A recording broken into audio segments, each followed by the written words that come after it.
Not only clarify your financial goals, but to invest with military precision to achieve them. Listen in for mission-focused financial planning and disciplined investment management strategies that will help you turn your dreams into reality. Now, it's time to strap in and prepare for takeoff as we kick in the afterburners for today's show. This show has one mission: to make your dreams reality. I'm Steve Anchorstar, and I'm on time, on target. Welcome, everyone, to the On Time, On Target Financial Thought Leader Series. It's my privilege today to bring to you Burke Speed, who's a friend of mine from the Air Force. We were fighter pilots together. We worked together in the same squadron as a leadership team, which was a true privilege. And I retired, and Burke continued on to a distinguished career where you heard in his bio, he retired at 06. And then what surprised me, because I never knew this was coming, the next thing I heard after his retirement was, I've got a book. So I was like, what a fantastic story. And that's how Burke fits into the overall leadership series. Is some other folks have talked about they have a book, but it wasn't like to make money. It wasn't, it was more of the advanced business card to be able to hand out at seminars and kind of distribute, sort of thing. But here we have a fiction author, which I can't even imagine because my imagination is not that good. So let's hand it over to Burke. And Burke, why don't you tell us a little bit about your backstory up and through college, and then we'll go from there. So over to you. Okay, thanks, Cruiser. I really appreciate it. Thanks for having me on today. Born and raised in South Mississippi, just a bit of a country boy, as it were. Raised in South Mississippi, which is not that terribly different from North Mississippi, but we're somewhat proud of, sort of like Texans, very, very proud of where we're from. Went to Mississippi State University with a background, basically a faith-filled background, if you want to call it that, active in the Baptist Student Union and college, and graduated from Mississippi State in 1992. The Air Force was going through a big transition at the time, so it took about a year before they called me to active duty after that. But when they did, I was very fortunate to leave Mississippi State as a second lieutenant and go out to Wichita Falls, Texas for Euro-NATO joint jet pilot training to try to earn my wings. Right. So right out of college, and then I had a year myself that I had to spend finding some other work before they called me, and I was a year ahead of you there, down to Del Rio for me. So you hear the Mississippi, the strong Mississippi theme, and I eventually met Burke where we were on a leadership team in Mississippi. So kind of a homecoming for him, and of course I was born in Alabama. So one thing we got to do together is talk SEC football. Burke had me as a guest. He had season tickets for Mississippi State, had myself and one of my daughters as guests over there. So I had some really, really amazing times. But let's transition into, as a fellow fighter pilot, obviously you went off to pilot training, did some good work, and off into the fighters, and then of course retired at 06. And we could talk for hours of all the contributions you made to your country during that time. But tell us about a few highlights of your military service. Well, it may sound a little cliche, but a book that I was given when I was getting done with F-16 training. Of course, Dr. Seuss, one of the best authors of all time. Older places. Yeah. Yeah. I think that was probably one of the best parts of the whole thing is the adventure, the newness, the places I went. I'm born and raised, like I said, in Mississippi. I think by the time I left college, I'd left the country one time for about a week, and that was it. Fast forward a few years, or quite a few years, and lived, spent in terms of years in Korea and Japan, and ended up 9 years in Europe, and throw in all the trips to other spots, some glamorous, some not quite so glamorous. Very privileged to get to fly fighters like Cruiser for quite a few years. Really a great time. It really pushed me to be better at everything, more so than anything in my life up to that point. One of a couple of other opportunities that came up during this time, I never would have expected. It's one of those strange things, you go into work one day. I've been flying for about 10 years straight. going to the office at Ramstein in Ramstein, Germany, and brand new guy just showed up, and it's right before Operation Iraqi Freedom is about to kick off. And one of the guys I've just met walked in and says, "Hey, has anyone here ever been a Ford air controller?" Which, yeah, you see, I sink into the woodwork. Yeah, I'm like, from the air, and he's like, awesome, perfect. You're going with Special Forces guys. We'll see you when the war's over. So I spent not too long, a few months, couple of months with Special Forces guys in the opening days of Operation Iraqi Freedom. I'm no cool dude. I got to hang out with some pretty cool dudes, and it was just real eye-opening. So it was quite an experience. Things I never thought I would see or do or be a part of, I got to be a part of through the Air Force. So I guess that would be my theme for the career. It was never quite what I thought it was going to be, but it always in some ways turned out to be more. Right. Well, it's interesting. Our experiences are almost 180 out, because I visited every place you named, but I was there for a couple of weeks instead of most of my career. Right. I spent over half of my career in the Alabama, Mississippi, northern Florida little triangle there. So now Burke mentioned something interesting. You talked about, he's calling me Cruiser because that's like how we knew each other. I'm actually having to force myself to call him Burke during the time, because I was sitting in the chair in a command position at Mississippi, and the boss calls me up and says, I've got a new DO inbound for you, and which is again the second part of your leadership team, a COO, where I was a CEO, if you will, in civilian terms. And I'm like, oh yeah, and of course I get his file and everything's amazing. And then I hear this call sign is Disco, and I was like, well, I was that just brought the smile to my face that I'm getting right now, is because when a guy has a call sign of Disco, it's just like I'm so excited to meet somebody with that call sign, because that's so much fun. But yeah, that's why we use these call signs. We know each other by call sign and not really first name much at all. And some people carry that off into retirement. So it's good stuff. But thank you for sharing about your career. And again, thank you for your service. Again, very distinguished. And it was a pleasure working with you during the little bit of time that I had with you, maybe a year.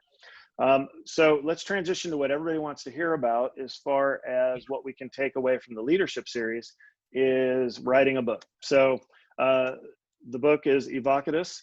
And I looked up they're right at the beginning, I think, is what does that word mean? But I'm not going to spoil that. Plus, I would probably butcher the exact story. But I got that far. I haven't read it yet, so shame on me. I'm going to read it over the big weekend coming up.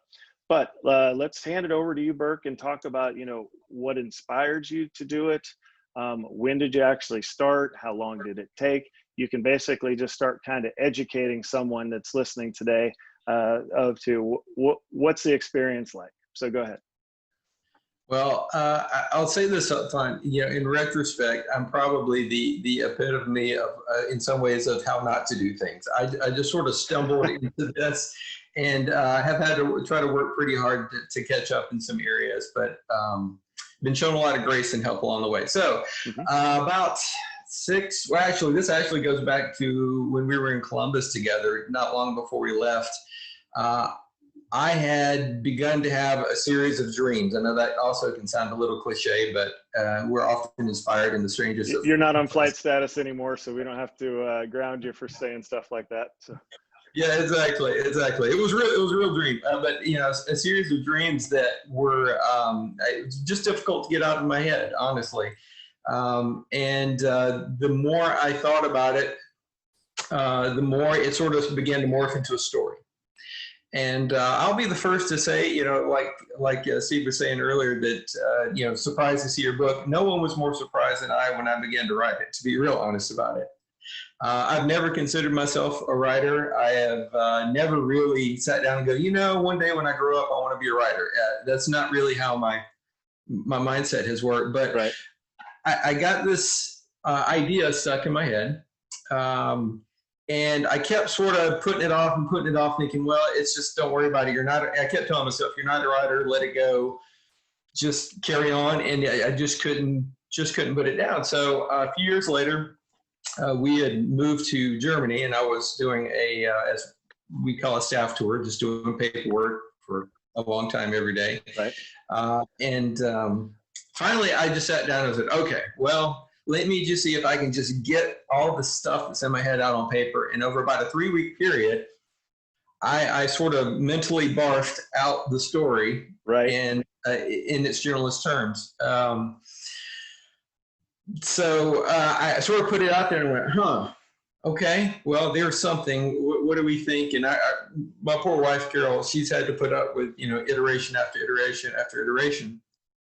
And for a long time, I sort of would run by her and she would look at it and go, yeah, it's okay, hon. Sort of the pat on the back, nice work, good job. right. And finally, I got the courage to approach a couple of editors. And I'll pause here to say that if you want to write a book, especially a work of fiction, your choice of editor can make or break you. Okay. And that's if there's one of the big centers of gravity, again, to use another one of those thrown around military terms, right. The editor really makes a difference, especially if you're someone like me that doesn't have a deep background in editing and that sort of thing. So the first editor I went to, he helped out, and he was a good guy, but he's more so helped out on just some structure. And so finally, I sort of sat back and did what I should have done a little earlier and gone, all right, start with the end in mind. Where do I want this to go? Who is the story intended for? Who would be best to take a look at this to try to see if there's anything to it and can make it better? So I found an editor in Florida who was willing to work with me on going back and forth on this. And so I sent her the draft, and I had worked on this and cleaned it up best I could, and I thought it was pretty good. And talk about, and bless my heart, man, you talk about the fighter pilot debrief. She was sort of like, okay, yeah, nice effort, good job, and just up one side and down the other, and how it was just not good. And just sort of, and to be fair, and I was like, all right, think clearly, look at it, see what she has to say. And I had to agree with her. I go, yeah, I see what you're saying. And her basic themes were a good story, but your writing isn't very good. Sort of in simplest terms. And I went, well, okay, I don't really know where do I go from here? She said, okay, here's some resources. Right. Here's some things you might would have, she wouldn't say it like this, but maybe you should have done up front here's your research. Here's, if you want to be a writer, here's some ideas. If you want to write this genre, here's some things you should keep in mind. And so basically she sent me back to the drawing board. Right. I worked on it for about another year because for those who are in the mindset that you can write quickly and write well, it's sort of, again, one of those now, you can do one or the other. You can write quickly or well. It's not going to have, unless you're that 0.01% of the population, it's just not going to happen. Right. That's crazy. So I spent another year on it, worked on it, everything she told me to. I sent it back to her. She was very impressed. Hey, much better, still lacking something. And I looked at what she wrote, and I had to agree. I said, well, yeah, I see what you mean. So, I mean, it was good. It wasn't a bad product, but it was good. Right. So I sat back for another year, and this is where, I'll touch on the faith thing a little bit, and I know that may not be for everyone out there, but I'll throw this out, how this sort of played out for me, is that, so now you're talking number of years are passing by here, and that may or may not be typical, but we made some big decisions based on our faith, and I didn't hear voices, so again, don't send me back to the flight dock right now. But, I felt like God was like, all right, give it another try. So I sat down and went, okay, I don't know how to do this any better, but I'll give it one more try. And I started all the way back at the beginning and basically started rewriting again. Oh, wow. And this after, thousands of hours of time on this thing. And I took the first couple of chapters to Carol and my wife, and she looked at it and went, this is what it was missing. So I basically finished that iteration and began to, once I thought I was done, and then sent it back to the editor one more time. Right. Who tidied it up yet again and said, okay, well, I think this is about as good as you can make it, and I really like it like this. So now you're ready to move forward. Okay. A couple of things I would point out to, because at this juncture I had to make a choice, either self-publish or try to get a traditional publishing company to publish the work. A couple of notes on each, and this is something that I've just sort of learned from the process, is the good news is it's easier now than ever if you want to publish a book. Okay. It is absolutely easy. And you can do it fairly well with a low-ish budget. And by low-ish, I mean, you can get some good review and editing for probably a couple of $1,000s, depending on who you go to. Okay. Unfortunately, it's really easy to publish a book right now. So there's like literally 8 million books out. Right. And thousands of books a day come out. So you're faced with the quandary of, do I publish it myself and get it out there a lot easier, a lot more quickly than traditional? And now everything's on me to get the word out, try to get it to the population, et cetera, versus traditional publishing, although that market is evolving a little bit as well. They tend to help you a lot more with the process, with artwork and getting your ISBNs and the things that some other companies will do, but they'll help you with that. And they also help you more so than if you were on your own with marketing and publicity and distribution, that sort of thing. Okay. What if it is a financial show? So kind of thinking, first of all, using an editor, is that an hourly thing? Is it a page thing, or is it every time you hit send, is they just adding to the invoice that they're going to bill you at the end? Kind of we don't need the actual numbers of what it costs, but how does the process work for somebody? Most of them charge by the word. By the word. So, and honestly, that's how most of these novels are marketed. Hey, we need a minimum of 70,000, maximum of 100,000 words. Okay. Depending on what genre and thing you're going for. So the nice part is you can do the math pretty quickly and go, okay, this is how much it's going to cost me. I probably spent close to $3,000 just on editing by the time it was over. Now, I am a Mississippi boy, and for all that denotes, and I am not an English major, so it's feasible that someone who does have a deep background in English and in publishing might be able to do it for a little less, but I think that's fairly reasonable. 3,000 doesn't sound. I mean, it's a lot of money, but it doesn't sound undoable or whatever. And then, okay, how about the publisher? Did you go with a publishing then with the big house, and was that a big fee up front, or how did the money work with that? Yeah, great question.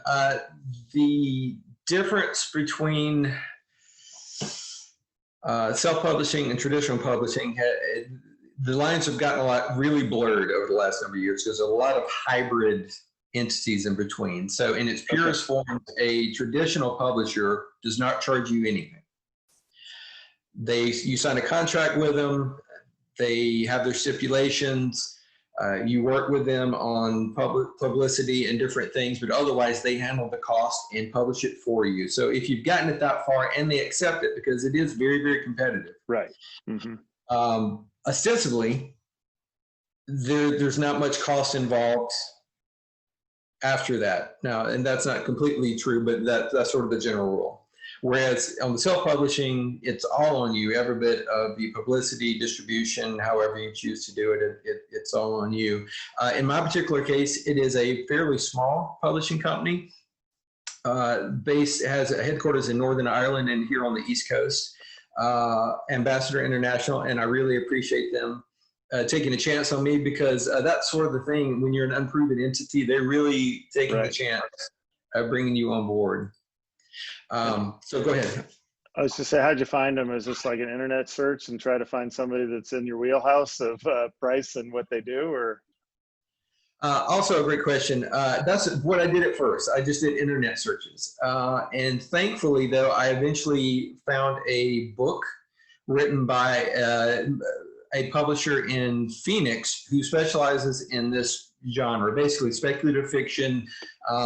It doesn't have to be religious, but basically family-friendly speculative fiction, if you want to call it that. And he has a book that laid out every publisher, every publishing house, editors, agents, and sort of gave their specialty and things like that. He didn't rate them, but it's all in one book, and it comes out once a year. So I went through that basically end to end, and that helped me narrow down my search to a couple that I thought would be interested in the novel, and then at least not significantly change the message of the novel, because that's something people need to realize too, is that if you sign a traditional contract with a traditional publishing house, is the moment you sign that contract, you better be careful of the contract, because you're handing over the work, and they have a lot of say, or at least a lot of influence on what happens with the story from there.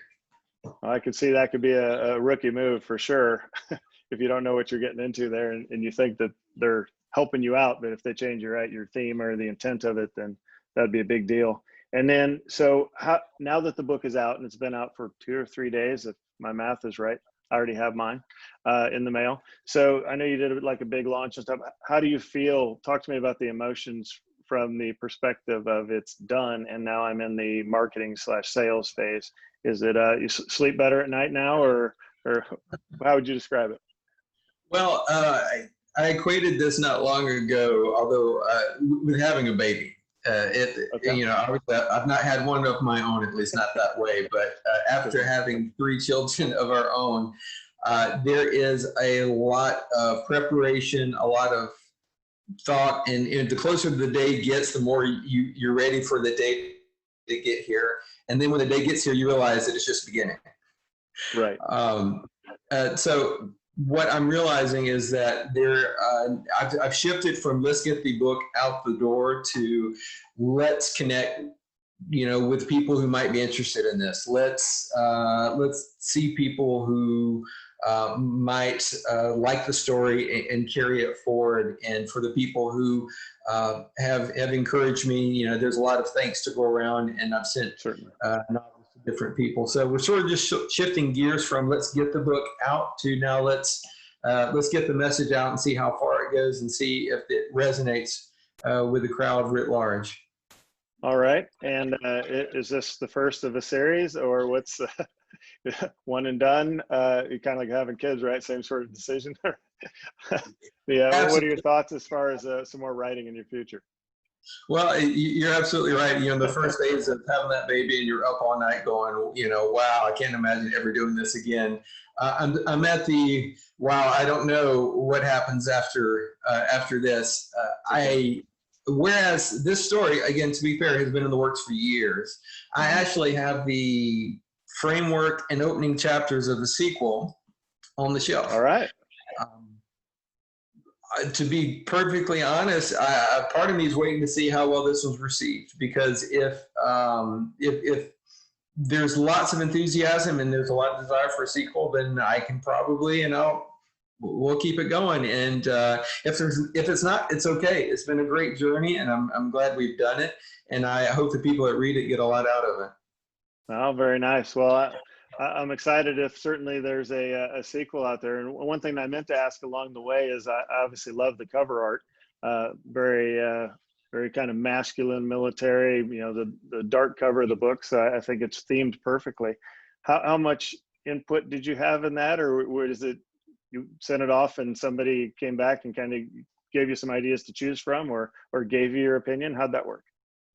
Well, it's actually, I ended up having a lot of influence. Now, this publishing company, and I think most do, is they ask for your input. What kind of cover do you want? And what kinds of covers would you, comparatively, do you think you want it to come out like? So if you have some favorite covers that you always love, then that's what I did. Is I said, I like simple, I like this, and so this is what I'm looking for. And it turns out that I had found some artwork that ended up being used for the cover. I didn't know that's how it was going to go at the time, but when they looked at what I wanted and sort of where I was going with the theme, they took that and used it, and we were very, very pleased with how the cover came out. Well, yeah, I think it, as simple as it is, simple is elegant too. Certainly when I've looked at my own branding and things, it's like, it seems like the tendency is to try to do too much. So I think it hits the mark perfectly. So as far as your experience, and again, for the listeners out there, if you're considering writing fiction, which I have to imagine is way different than nonfiction, Burke, what would you tell either your younger self or a room full of people that if you put up a webinar now that said, are you having dreams? Are you going to try to turn these dreams into a book? Well, tune in at this time, and here's what I would advise you. So how about for somebody out there considering this journey, what would you offer them? Well, I guess I would offer a few things. One is start with the end in mind.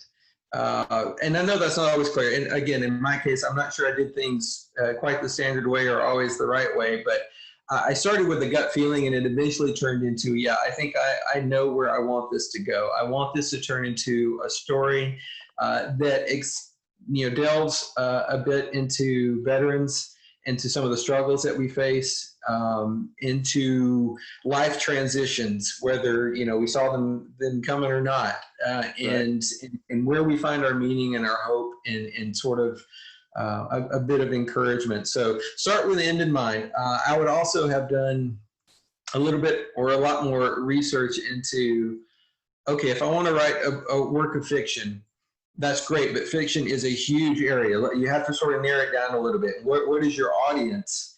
And start tailoring your story and the way you write and the way you publish the book towards that audience. So start with end in mind, do your research ahead of time. And then I guess the last thing would be this is, like having a baby, there are some days you're ecstatic and you just know this is going to be the most awesome thing ever. And other days you're terrified, and you're going, what am I doing? I'm putting something out there that, that means a lot to me, and anyone can just do whatever they want to with it. Right.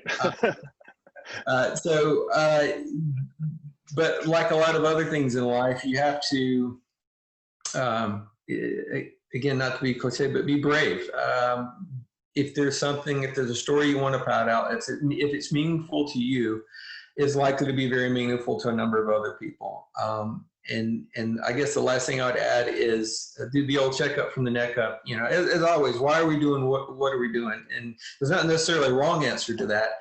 But if you're doing it to make money, which is great because we all have to, then you need to look at it in those terms and what's your best chance for making money. If you wanted to reach a specific part of the population, then you're going to have to tailor your efforts towards that to make sure, like in my case, I didn't want the story to get hijacked and turned into something that I didn't want it to get turned into. So I chose to go a path that I may not make as much money, I may not get as much distribution, but I think they'll stay true to the story, which was what was important to me. So you have to sort of know why you're doing what you're doing and stick with it from that perspective. Yeah, well, I appreciate those words, and I think and certainly the candor of talking about the highs and the lows. All I've really ever written is theses and things like that, and those are painful enough, and they're a fraction of the size of the work that you produced. So thank you for that. Now we're going to kind of move on to where if you wanted to offer up, how can folks find more about the book or find more about you? And also, I haven't really asked you if you have a little sizzle paragraph about what the book's about, or now's your time. So brag about your book and where they can go to buy it. Yeah, absolutely. Thanks.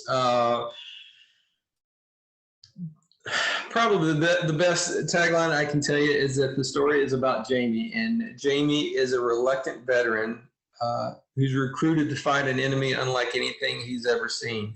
The story takes place in Columbus, Mississippi, where we meet each other. And down the road. So a lot of the places and faces are very familiar, but it cuts right to the heart of Jamie. And Jamie is a pararescueman who got injured during a story that's told in the book. And he got sort of unceremoniously put to the curb by the Air Force. And so he's sort of trying to figure out where to go with his life and what to do, and just trying to sort of make things happen when some really strange things start happening. So if I were to describe it outside of the actual storyline, I would say it would be a modern day, humorous modern day action adventure with just a little bit of otherworldliness thrown in. There you go. Sounds like it needs to be made into a movie after 1 million book sales, right? See, Right. so how can folks find it? Just Amazon, or do you have a website, or what would you like to pass on there? A few different places. I mean, the top one's Amazon. You can put in Evocatus. It should come right up, or Evocatus Burke Speed. And you've got Kindle version, paperback version. We're working on the audio version. So that's the easiest way. There's also a trailer that we made, a book trailer. You can find it at the same place there on my author page on Amazon. If you don't have or don't want to use Amazon, burkespeed.com. So one word, burkespeed.com. You can also sort of get a little bit more of the backstory. You can sign up for my mailing list, get the first 3 chapters for free, see if you like it before you ever spend any money on it.